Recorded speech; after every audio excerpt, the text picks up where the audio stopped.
So this is a story about my scariest experience as an Airbnb host. Um, it involved the police, and it ended well, but it was extremely scary. All right.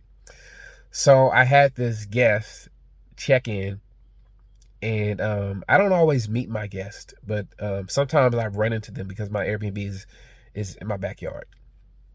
So I ran into her, young lady. She was moving to the Bay Area to start college. She was going to move into the dorms, but she came a few days early.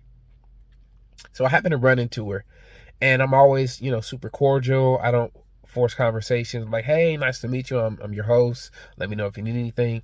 And so some hosts, some guests, they just are they're super talkative, and so she was one of those guests, super talkative. And this was a young lady, maybe 17 or 18. She was college freshman about to move into the dorms, college freshman. So she's talking, kind of like I hate to say it like this, but kind of like a chihuahua. She's just talking. Da, da, da, da, da, da, da. Nice to meet you. I'm so happy to be here. Da, da, da, da, da, da, da. Hey, we should hang out. Da, da, da, da, da, da, da, da. And I'm just being cordial. I'm like, yeah, nice to meet you. Da, da, da, da. And I'm also thinking to myself, I'm not hanging out with this young lady. But she was super, super, super talkative. Talking like a mile a minute, and I'm usually just like, hey, nice to meet you. Let me know if you need anything. So this is where things get scary. It was her checkout day. And I have cameras all around my property. I have multiple camera systems. So, it's triple redundancy. I got cameras that record to the cloud, cameras that record to DVR, other cameras that record to the cloud. It's like Fort Knox. All right. I got a lot of cameras on my property outside. And so it was checkout time, and I had another guest checking in. And I didn't get a notification that she left. And so I look at my camera, and I also didn't get any notification that she came back to the house after she left the last time.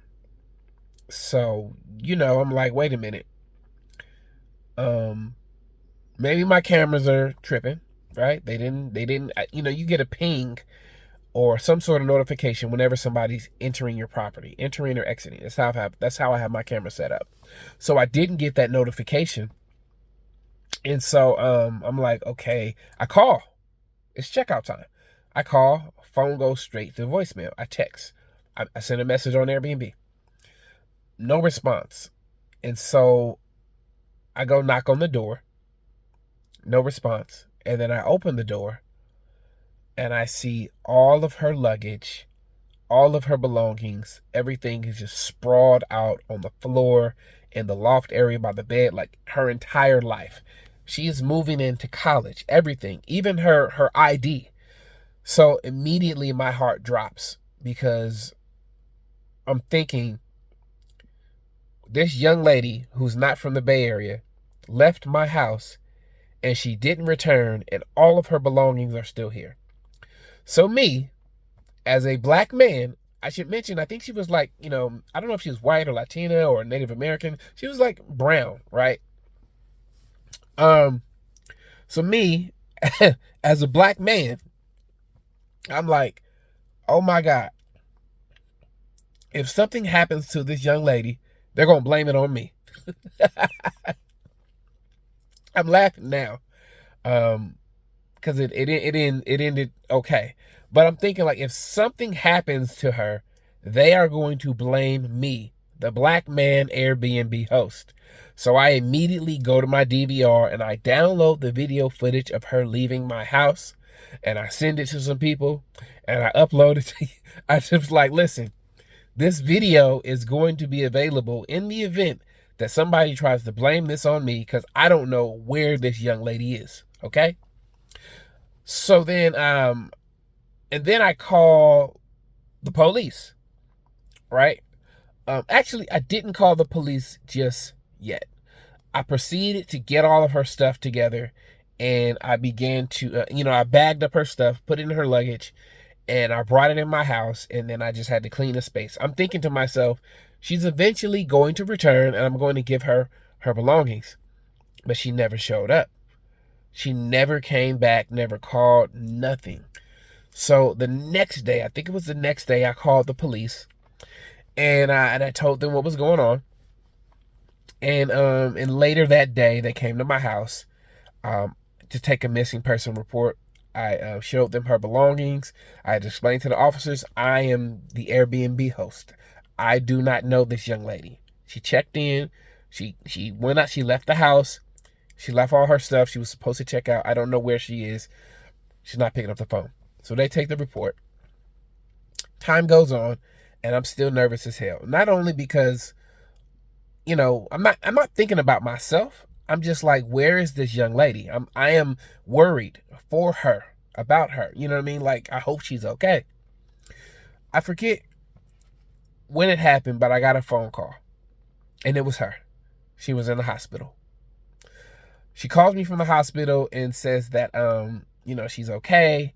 And then she's like, she thinks that her stuff is still like sprawled out on the floor in my place. And she's like, oh, I can come get all my stuff. Don't worry about it. I'm like, no, I've already cleaned up your stuff. Somebody had to check in. Like, she was like, it wasn't as if she was panicking, but it was like she didn't want me to touch her belongings. Like, no, no, no, no, no, no.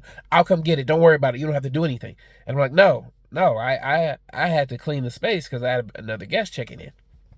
I have all of your belongings. So what happened was she was off her meds, and I guess she had a moment. I don't know what what medication she was taking. Don't know, none of my business, but it was a medical issue, and then she was hospitalized. So a family friend came to my house to pick up her belongings, and this family friend was like a distant family friend, not like a close family friend. So they came, and they were like, basically they were like, we don't even know this girl. We're just doing a favor for somebody that we know. They had no, I mean, they were kind of like, like, they didn't want to be there, right? They're just like, hey, we just got tossed in the middle of this. We're doing a favor for a friend, and I'm giving them her belongings. And then they're just like, all right, have a good one. I'm like, you guys have a good one too. Like, their body language was just like, why are we here? Like, yeah, they didn't want to be involved. So, long story short, that was the end of the story. Wait, no. I called the police department to let them know that the young lady was located. I told them where she was, and they didn't believe me. The officers started to question me, like, how do we know that she's been, located? And I'm like, listen, I don't know this young lady. This is her number. This is the hospital she was at. She's been located. All right? Take it or leave it. That's all I got for y'all. The officer was like rude, had an attitude, and I'm just like, listen, I thought I was doing the right thing. I thought I was doing the right thing by contacting the police, and you guys are grilling me like I'm lying about her being located, right? Do your investigation. This is her number. She was at, a hospital in Oakland, and that's all I got for you. Goodbye. Do what you got to do, right? You don't want to close out this report? I do not care, all right? So that was my scariest moment as an Airbnb host. I hope she's okay. This was years ago. But yeah, that was my scariest moment as an Airbnb host. I have other Airbnb stories. I have some stories. But that one was pretty frightening. All right, let me know what y'all think in the comments. Thank you for checking out my video. Please like and subscribe. Let me know if you have any Airbnb questions. My name is Ansel Troy. I will see y'all in the next one. Peace.